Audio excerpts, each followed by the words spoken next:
Hello and welcome to Engine Adventures off-road review of the 2022 Toyota Tundra TRD Off-Road. This is the limited trim. Let's get into it.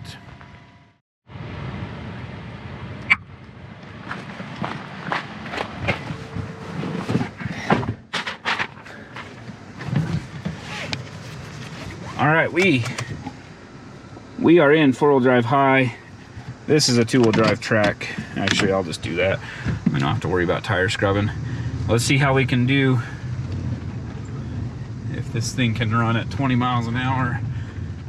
About, oh, yeah, there was a bottom out there at 18. Just a little one.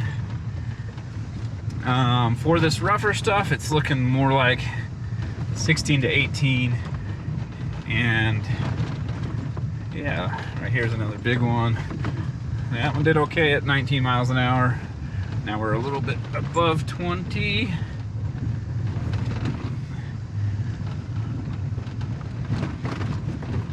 Handled that pretty well at 22 miles an hour. That's the big bump. We'll get the outside footage of that. But not bad at all. They're gonna be mad at me because this thing's gonna be muddy when they pick it up shortly from now. Not really, they don't get mad. Yeah, it's a big vehicle and very smooth, but runs out of wheel travel fairly quickly. So not bad at all on the high-speed off-road. It's nothing crazy, but it's more than confident enough for general forest and fire roads to get you out to your campsite or fishing site or hunting grounds or hiking, whatever you do in the outdoors, mountain biking. This thing should get you there at a comfortable pace and a comfortable ride.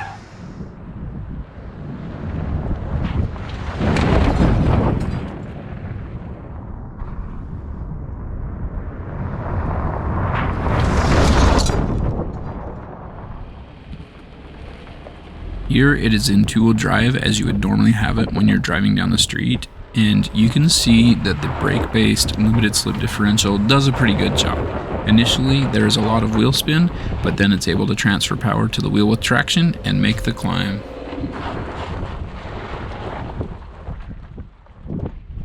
Two-wheel drive sport mode. Here we're in two-wheel drive again, but in sport mode, and maybe there's a touch more wheel spin. The throttle's definitely more sensitive, but essentially it figures it out, transfers power, and makes the climb.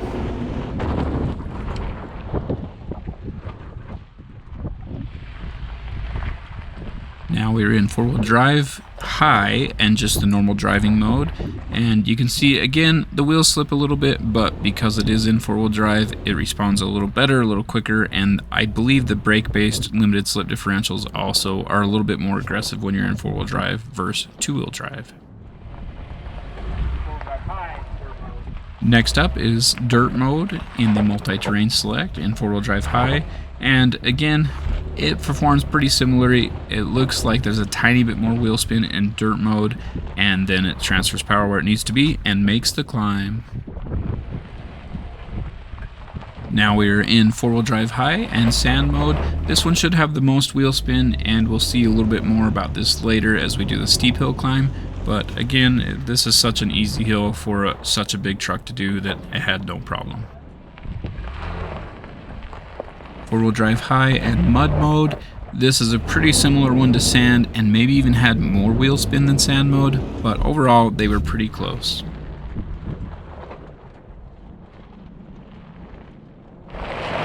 In both sand mode and mud mode, traction control and stability control are disabled. A little bit more wheel spin, a little bit less braking. Now we are in deep snow. Same thing, traction control and stability control disabled. Again, a similar result as sand and mud modes, but maybe a little less throttle sensitivity in this one.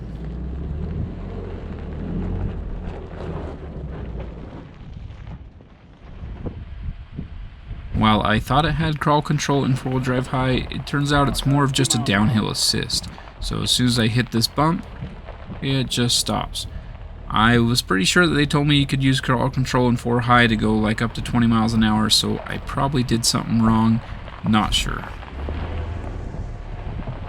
Just like in some of the multi-terrain select modes in 4-wheel drive high, here in 4-wheel drive low, traction control and stability control are automatically disabled. You can see that the brake-based limited slip differentials work really well. One major upside and major downside to the new Tundra is that it has a rear locking differential. That's the major upside. The downside, it can only be used in 4-wheel drive low. Yes, it is incredibly capable with it locked, but you're stuck using it at slower speeds in 4 low. You can't really use it in 4 high to burn through the desert or climb sand dunes or whatever. Also in 4-wheel drive low, there's crawl control with 5 speeds. It doesn't give you a mile an hour, but it just has 5 different speeds. Here, I like to test in the slowest speed possible because that is the most difficult for the vehicle. And the rear diff is not locked, but it pretty much seems like it because the crawl control is so aggressive with the brake-based limited slip, and it does an excellent job.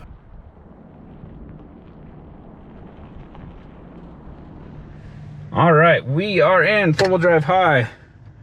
Pull up the cameras, hit the off-road cameras, has your pitch and roll there. 4-wheel drive high, we're just in normal mode. The outside camera is going to be a new angle.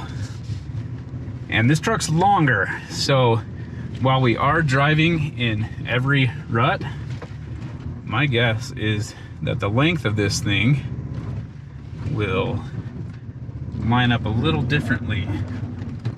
And I lost my cameras. Was not expecting that to happen. Maybe if I'm in 4 low, those will stay on. Struggling. Worked its way through it. I can smell tires. Oh, didn't quite work its way through it. Let's grab it. We're just gonna go 4 low. I know you guys want to see everything, but I am apologetic that I'm limited on time. We're in 4 low now. And let's see. Oh, rev it up first before I let off the brake, apparently. Still rolling backwards. Lost the cameras, but there we go. Get the cameras back. 4 low does definitely do a bit better. And there we go. Sorry for all of the shaking and rocking and all that. Man, this truck just scrapes. It's a little long for this breakover angle.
Okay, next up, 4-wheel drive low going down the hill.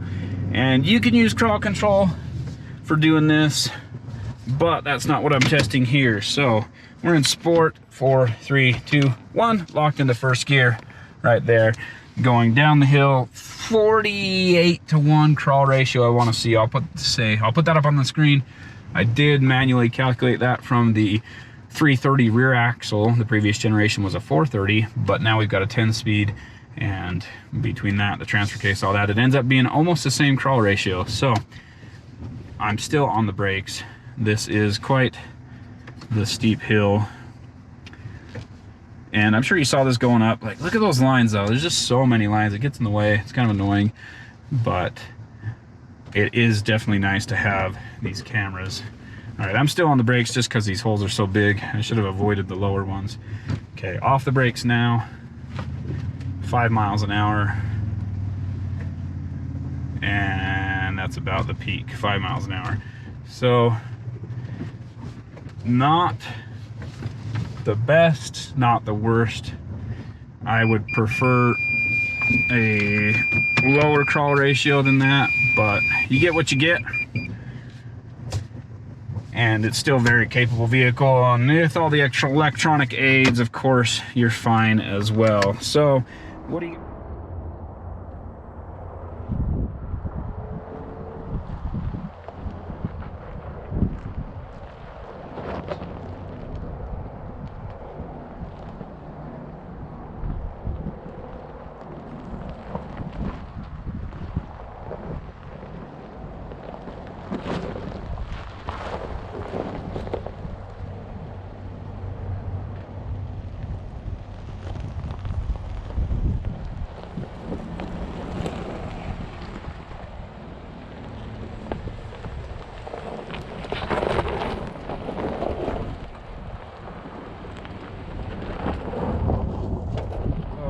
What do you guys want to see next? Let's grab multi-terrain select and hit rock mode.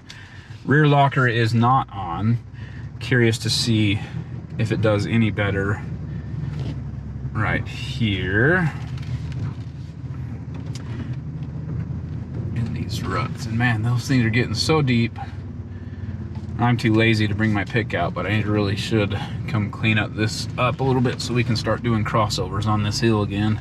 Because as it is, we're pretty limited. Okay, so the traction control's been flashing the whole time, even though traction control is off, and wheel spinning here. Definitely figured it out quicker this time than it did the time before. So the rock mode is definitely more aggressive on the traction control. Let's see if I can avoid dragging the belly, which I'm not. I'm gonna drag it.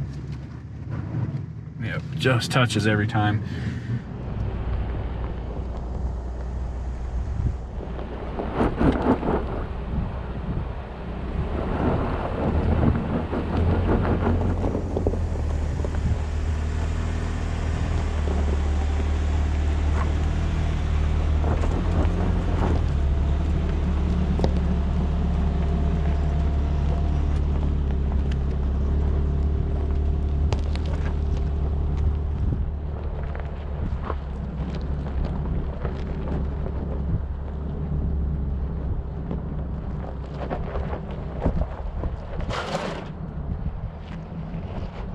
Let's do the crawl control, and if you're in 4 high, it's a downhill assist, and also here in 4 low, it'll be a downhill assist. So hit the crawl control button. We're gonna go the lowest speed, pop it into drive, and no feet on the gas or the brake. Still warning me that the vehicle stability control is turned off. I did not get a good angle on this. It's actually a little bit terrifying. Luckily, I do have the rock rail. We might end up, nope, just avoided it. So this is awesome. I'm not on the brakes at all. We're on this super steep hill, very controlled. Like I said, it doesn't have to have the crawl ratio because it has the crawl control. And do you hear that? Me neither. The new system for the anti-lock brakes use some sort of spherical valves that can pulsate the brakes without making them so much noise. They're faster, they're more precise, and you no longer get that brake grinding sound when you're off-road using crawl control. And then when you're on-road, it actually gives you better performance. So anti-lock brakes aren't necessarily the fastest way to stop. They are if people panic and just stand on the brake, and in certain situations on the pavement and stuff, depending on how dirty it is and all that, the vehicle might stop faster with anti-lock brakes on. But a driver who's skilled can stop quicker without the anti-lock brakes, and these updated systems are getting closer to being able to work like a really skilled driver. I'm not saying I'm that skilled, but there certainly are people that are that skilled. And then when you're on dirt, softer surfaces, standing on the brakes actually builds up a little bit of a wall in front of the tires and lets you, so I'm actually on the gas now because it was just going too slow for me. So it lets you stop faster when you're actually fully locked on any terrain that's loose and is going to build up a little bit in front of the tires and whatever, you'll stop much faster.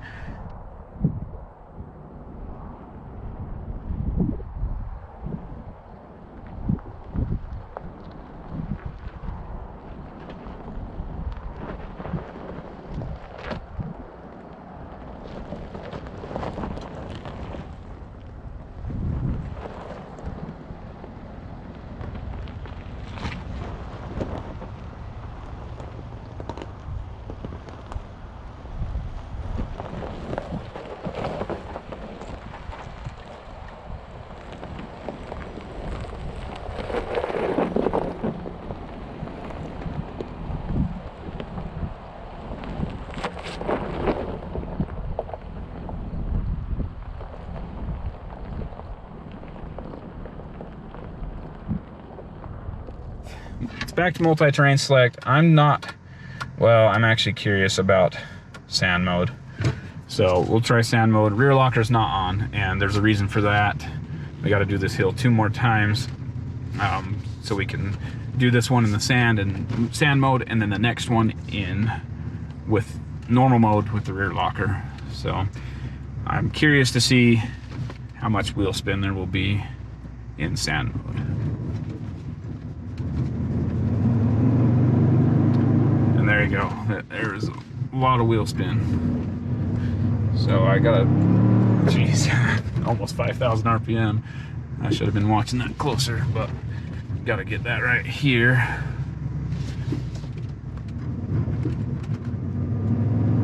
So you can see the RPM climb quite a bit more. Sand mode does a really good job of letting you spin the tires, which is always a good thing.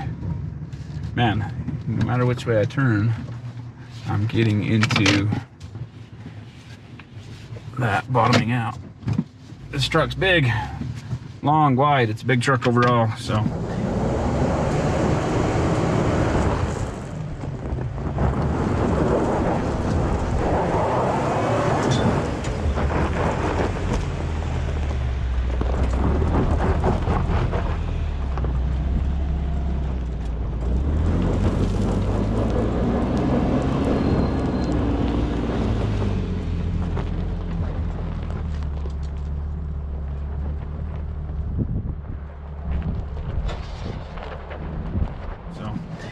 All right, let's see.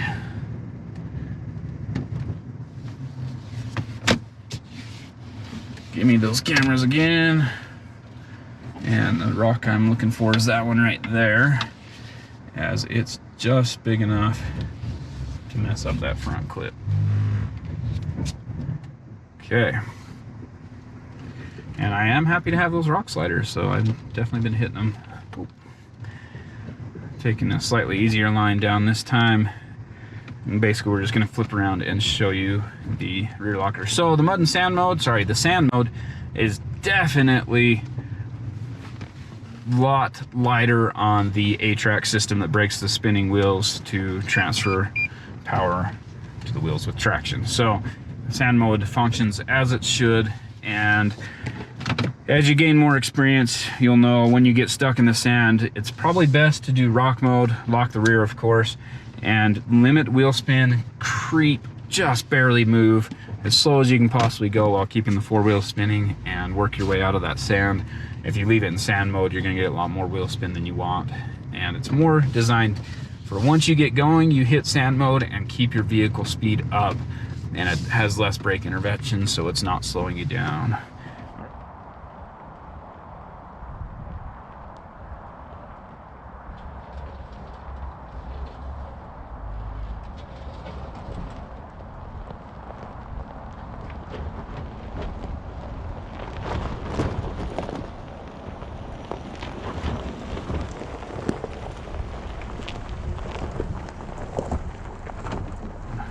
All right, we'll go back to rock mode. I wonder if I can just hit,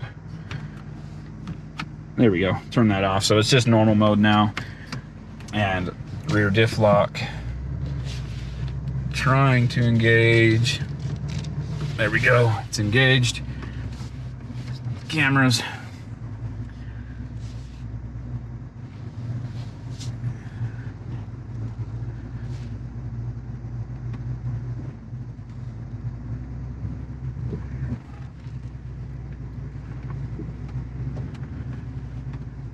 Haven't heard any slippage. Let's go here. This will make it a little bit harder.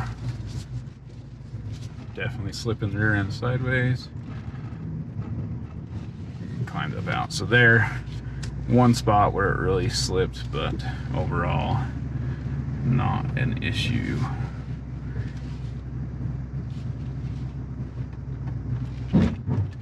Again, on the rock rails, and I'm happy I've got those things on here.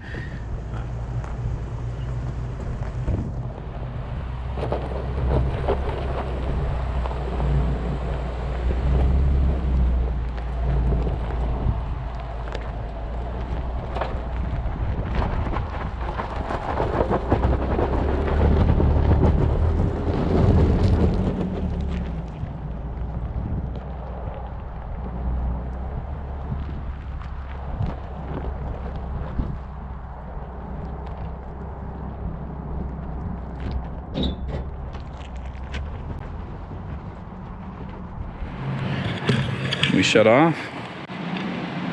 You've got to be kidding me. How much did we lose?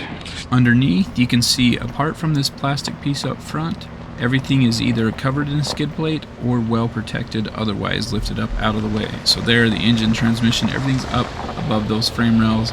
The fuel tank is protected by a skid plate. The exhaust is really the only thing that's kind of hanging down and kind of unprotected, but for the most part, it's really well covered.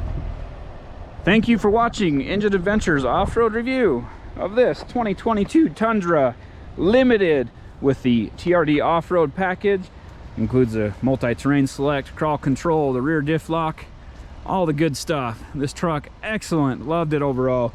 It's a great all-around vehicle for those looking to tow, to camp, to fish, hike, backpack, get out there in the desert, do some overlanding. It's a good base for that kind of stuff, especially if you're going to lift it and end up getting rid of the TRD Pro suspension anyway. If you're, you know, it's better to get this truck than the TRD Pro if you're changing all that stuff. So overall, really love this truck. Very capable, very strong engine, great at towing, great all around. If you liked what you saw, be sure to hit subscribe, ring the bell so you get notifications when we post new videos, and give me a thumbs up. Also, be sure to comment any questions, comments, ideas, thoughts, things you want to see, things you didn't like, what you think about the truck, what you think as far as the mid-size class. Is this the best truck in the mid-size class? Be sure to comment down below and let me know. Thanks again. Have a great day.